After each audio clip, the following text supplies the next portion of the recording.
내란 전담부 설치 법안이요. 네네. 이거는 조국혁신당이 어떤 지금 뭐랄까요 문제를 제기했던 게 좀 해소된 거죠? 어떻습니까? 네네 해소됐습니다. 오늘 수정안 쭉 보니까 전 좀 장동혁 대표가 직접 필리버스터의 첫 번째 연사로 나왔어요. 그래서 첫 번째 그분도 법률가 출신인데 도대체 할 수 있는 얘기가 뭐가 있을까 하는 게 1번.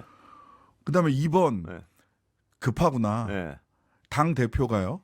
필리버스터에 본인이 직접 등판했다. 그건 뭐냐.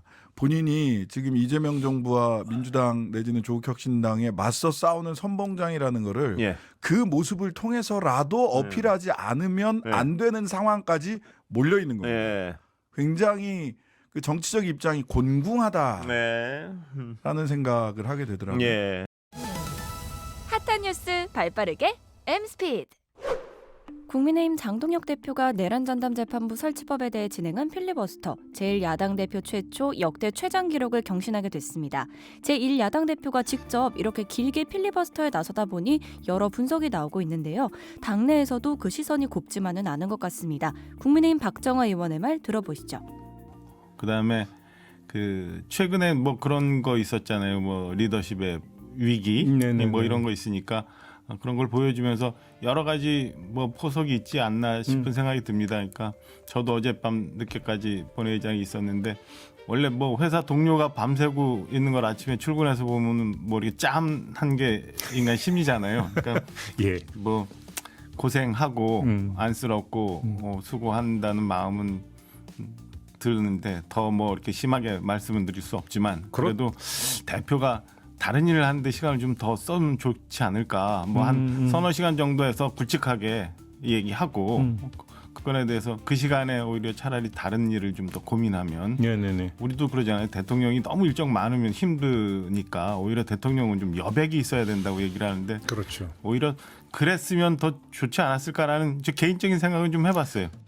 장 대표는 내란 재판부 설치 법안이 계엄을 내란으로 단정하고 결론을 꿰어 맞추기 위해 재판부를 입맛대로 고르기 위한 것이라 주장하며 12.3 비상계엄의 불법성에 대해 부정하는 발언도 했는데요. 실제 비상계엄은 사실상 2시간 만에 종료됐고 국회의 권한 행사가 불가능한 상황도 초래되지 않았습니다. 이러다 보니 장동혁 대표의 역대 최장 필리버스터가 여론 지형에 그리 도움이 되지 않을 거란 분석도 나옵니다. 근데 좀 하나만 짚고 싶은데요. 그러니까 지금 내란 전담 재판부가 위헌이다라고 하는 주장을 하면서 장동혁 대표가 말을 이어가고 있는 것인데 그러면서 이제 이것이 소리 없는 계엄이라고 주장을 하고 있거든요. 그러니까 저는 어떤 상황이든지 간에 계엄을 비유하는 정치인들의 말이라고 하는 게 굉장히 부적절하다고 느끼는데 계엄에 대한 절절한 사과와 반성 없이 이런 식의 이야기를 하고 있는 정적 수사라고 하는 것은 좀 국민들한테 전혀 가닿지 못한다라는 이야기를 좀 다시 드리고 싶습니다. 뭐 무슨 울림이 있습니까? 울림 뭐 약간 이제 울림 전에 잔진동 정도 약간 지금 이제 그런 게 있는 건데.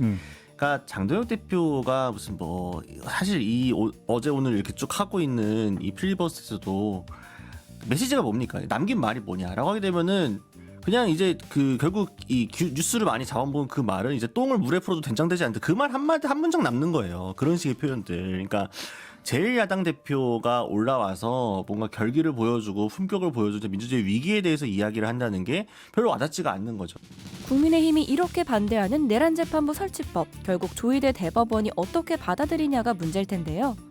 그러니까 위헌의 소지가 있다고 주장하면서 판을 이제 흔드는 게 문제인 것이지 법사위 안에 이를테면 뭐 법무부 장관이라든가 법원행정처 사무처장이 추천위원으로 들어가는 게 그게 무슨 위헌 소지가 있는 거냐 그렇지 않다. 근데 뭐 법원이나 뭐 민변 참여연대 같은 시민단체나 아니면 또 뭐 그밖에 다른 정당들이 주장하는 게 있으니 결국 절충안으로 이번 수정안이 나온 것이고 이 수정안을 가지고 통과시키는데요. 재미있는 포인트는 법원에서는 아마도 수정안에 따른 법원 예규를 또 다시 바꿔서 그렇게 해서 이 협조하는 방향으로 갈 거다 이런 전망이 나옵니다. 정말 대법원이 협조하면 필리버스터한 장동혁 대표 조금 뻘쭘하겠는데요.